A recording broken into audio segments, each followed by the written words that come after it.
Now that we've seen some examples where we've used algebra and kind of previous ideas to deal with the trig equations and be able to work with things happening outside of the trig equation, we need to talk about how to handle when we have expressions inside of the trig equation. Okay? And this is a little bit tricky to get used to. You know, once you've done it a handful of times, once you kind of see a pattern, you're not going to have to do the same substitution that we're going to start with here. But one of the key things is to make sure that we realize that this is kind of the last thing that we need to deal with. And so we're just going to make the same sort of substitution from the previous video, just a different way. We're going to make up a letter to replace the 3x minus pi over 6 with. So that's going to give you sine of u is equal to negative square root of 3 over 2. And so in this particular instance, at least, there's nothing that's hard about this last part of the problem. This is what we've repeated several times now. I'll try to speed this up and maybe not write as much, but we do know that to solve this, we need to find the reference angle u. The reference angle is always going to give us a positive result when we take sine or cosine, whatever it happens to be. What do we take sine of to get square root of 3 over 2? You take sine of pi over 3. And then we have to put this back and remember that sine is negative in quadrants 3 and quadrant 4. So in quadrant 3, we know that we need to be pi over 3 units past the negative x-axis. So that's going to put us at 4 pi over 3. And don't forget we have our rotation, so that's plus 2 pi n. And in quadrant 4, we're going to be short of one full rotation by pi over 3. So we're just short of that positive x-axis. So we have to subtract away from 2 pi to get it by pi over 3. And again, we have to have our full-blown rotations here. Right? So that's the solution in terms of u. But of course, our original equation had an expression in x. Okay, so I want to pause before I write what I'm about to write, but it is absolutely crucial that you completely solve your, in this case, sine equation before you go back and do your substitution. And when I say completely, I mean that plus 2 pi n. If you don't have these here and then you try to add them on later, you're going to be missing out on a whole lot of solutions that end up working. We don't want to skip that. Okay, so at this point, what we're going to do is just create two different equations where u is equal to 4 pi over 3 plus 2 pi n. Just plug that in here, set it equal, and solve. And same thing with the other one. And so since we've done this so much, I'm just going to erase this other work. I don't think we need to have that here anymore. And a lot of what we're about to do is going to be repetitive, but all that's happening is you're taking your 4 pi over 3 plus 2 pi n. We're just kind of undoing our substitution. We'll do the same thing in a moment with the other one. And that's going to be equal to 3x minus pi over 6. Now there's not much to say other than just be careful with your algebra rules. We are solving for x. That's the only variable in this whole thing. So the first thing we would do is add pi over 6 to both sides. And this can be a little bit annoying. We get a common denominator to add these, so we'd have to multiply these by 2 to get 8 over 6. You add 8 over 6 plus 1/6, that's going to give you 9 over 6. 9 over 6 reduces down to 3 pi over 2 plus 2 pi n is equal to 3x. And then this is the part that you have to be careful about. When you divide by 3 or multiply by 1/3 is maybe the better way of handling it here, that happens to everything in the entire problem. So remember from algebra, adding and subtracting happens to one term on each side. So one term here, multiplying or dividing happens to every single term. So the whole reason we were doing that, of course, was to get the x by itself over here. On the other side, when you distribute, the first time around, the 3's are just going to cancel, and you're going to be left with a pi over 2. But now, when you move over here, you have to multiply 2 pi times 1/3 as well. You're going to get 2 pi over 3 along with that n. And that's how we typically write it to make sure it's clear that we're repeatedly adding this 2 pi over 3 and 2 pi over 3, 2 pi over 3 instead of full rotations here. Right? So this is one set of our solutions. And again, order is important. If you forget about this 2 pi n here, stick it back into the equation and solve, you're going to get that pi over 2 still, but you're going to be adding 2 pi n instead of 2 pi over 3 n. And so there's 3 times as many solutions to this as normal because we're not rotating as much with each solution. Right? So that's what we get for our solution from quadrant 3. And in quadrant 4, we're going to have the exact same setup. Can I fit it up there? I think I can. So quadrant 4, same thing. We're just taking this expression and putting it into u. So it's 5 pi over 3 this time, plus 2 pi n is equal to 3x minus pi over 6. Okay. And so same thing as before, add the pi over 6 to both sides. And, excuse me, when you do that, again, get a common denominator, so this becomes 10 over 6. So that gives you an 11 pi over 6 plus 2 pi n is equal to 3x. Multiply everything times 1/3, and we're barely going to have enough room. I always write too big, don't I? Okay, so distribute the 1/3 this time. This time, there's nothing to cancel. Over here, the 3's just canceled. Here, there's nothing to cancel, so you multiply straight across to get 11 pi over 18. And then the 1/3 times 2 pi is another 2 pi over 3, just like we had before. And that is our expression for x. Okay. So those are the full-blown answers for every single solution that exists out there. Okay.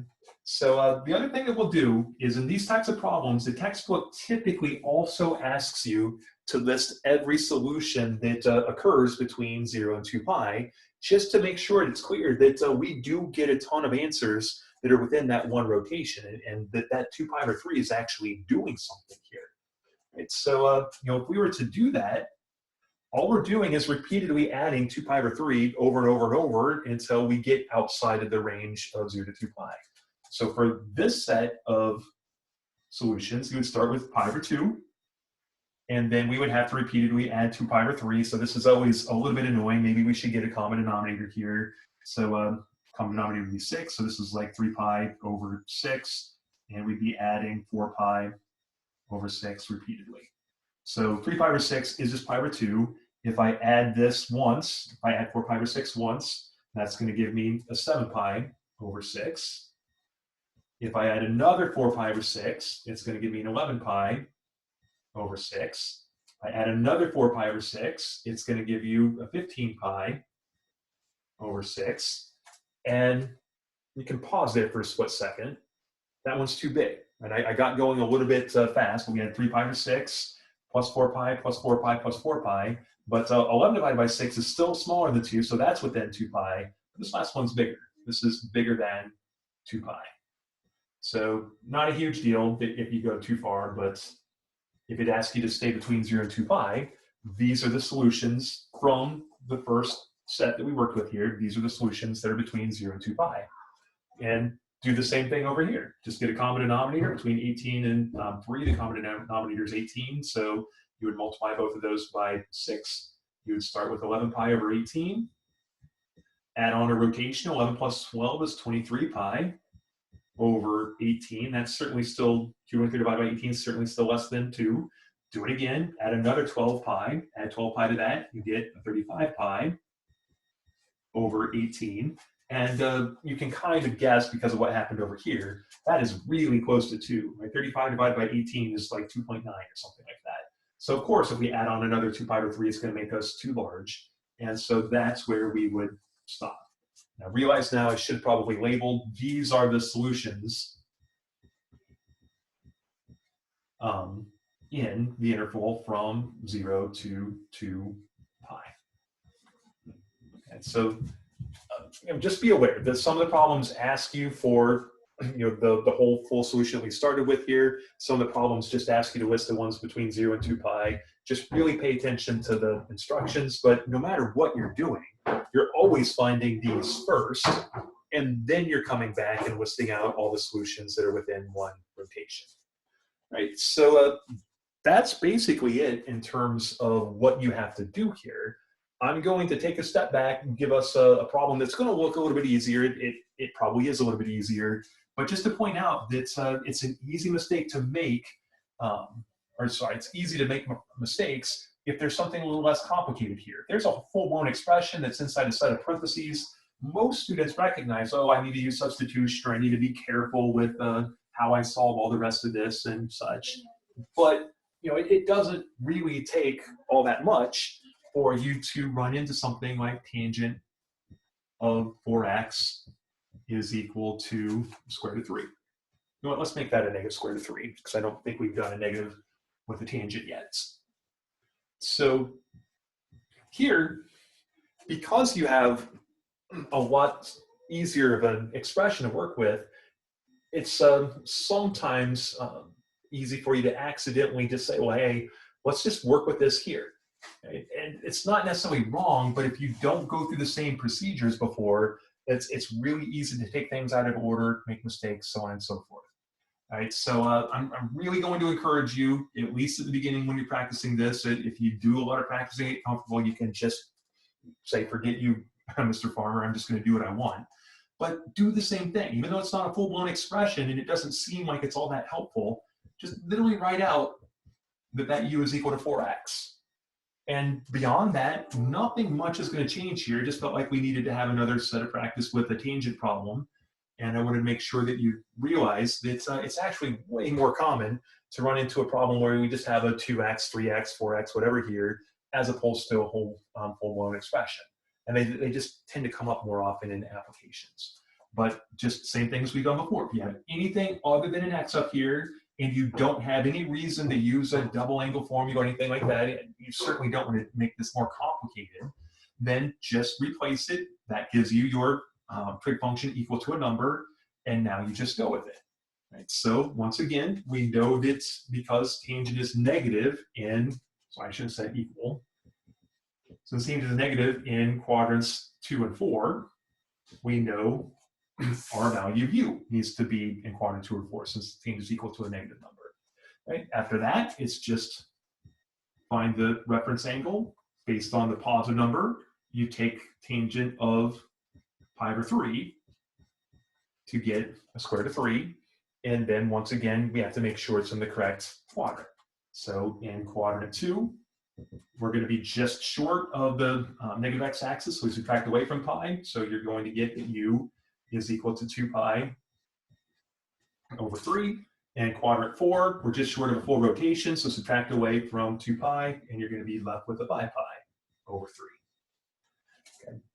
And maybe I shouldn't have done this, but by leaving it blank right there, I'm just trying to point out the most common mistake students make.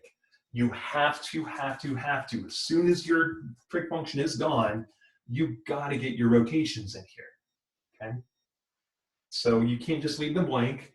And then this is somewhat of a common mistake as well, because tangent doesn't come up as much, but don't forget, with sine and cosine, they repeat every 2 pi units, so you are going full rotations. With tangent, you're just repeating every pi units, not every 2 pi units. Okay.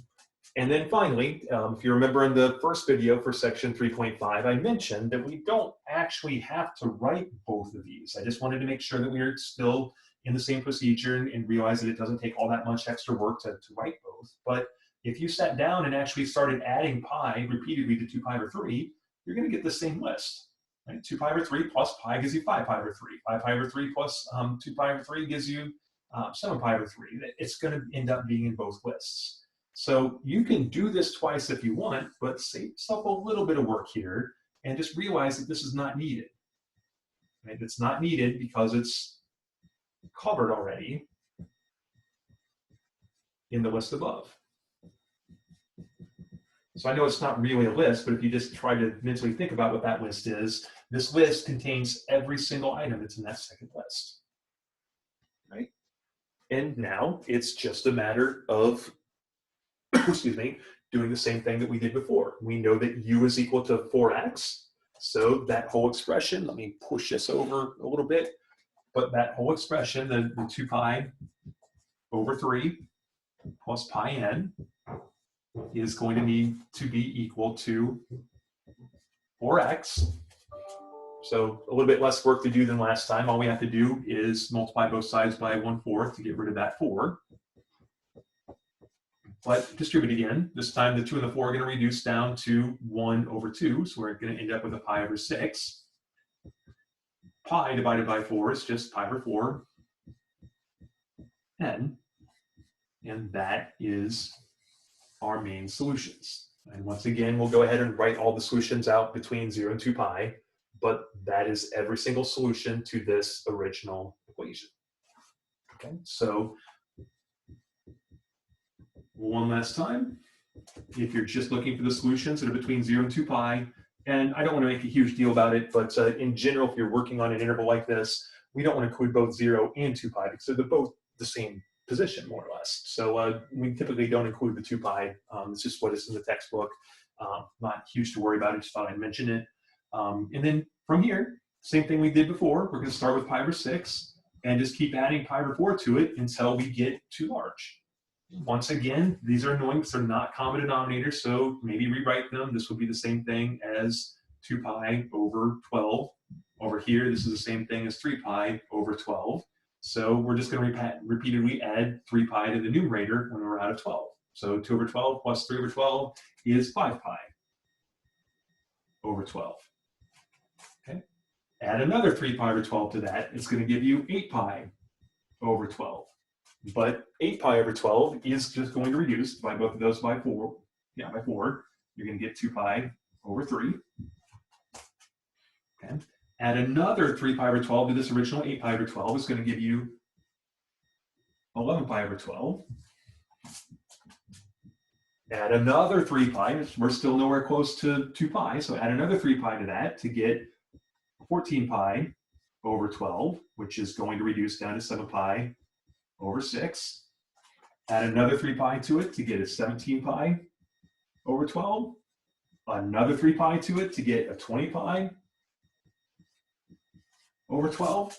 That one is going to reduce also. Divide both of those by 4 again to get 5 pi over 3.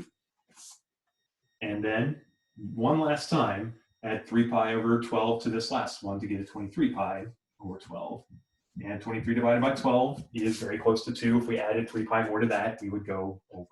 So I know it got messy because a couple of those we ended up having to reduce along the way. But we got 1, 2, 3, 4, 5, 6, 7, 8 different solutions here. So again, you kind of saw this in the previous example. Anytime you have something going on with your axe, you tend to get more solutions because we're rotating less than before. But that's what happens in this nature. Right? So just to restate this one more time, all of these guys kind of reduced along the way, but really what we're starting with is 2 over 12, plus 3 over 12 is 5 over 12, 5 plus 3 is 8, 8 plus 3 is 11, 11 plus 3 is 14, 14 plus 3 is 17, so on and so forth. We just ended up having to reduce along the way. Right? So I'm pretty confident that that's everything that you'll run into. Of course, these are all probably the most difficult problems you'll do all semester because there is some creativity in recognizing how you need to substitute, how you maybe need to use some algebra to factor, or even use identities to rewrite things. So please get as much practice in this as you can. If I remember correctly, I should have double checked this before the video, but I believe I gave you a full week to work on these equations because it does take a little bit to get used to. So do your practice problems from the textbook, do your problems on MyMathLab. Let me know if you have any questions.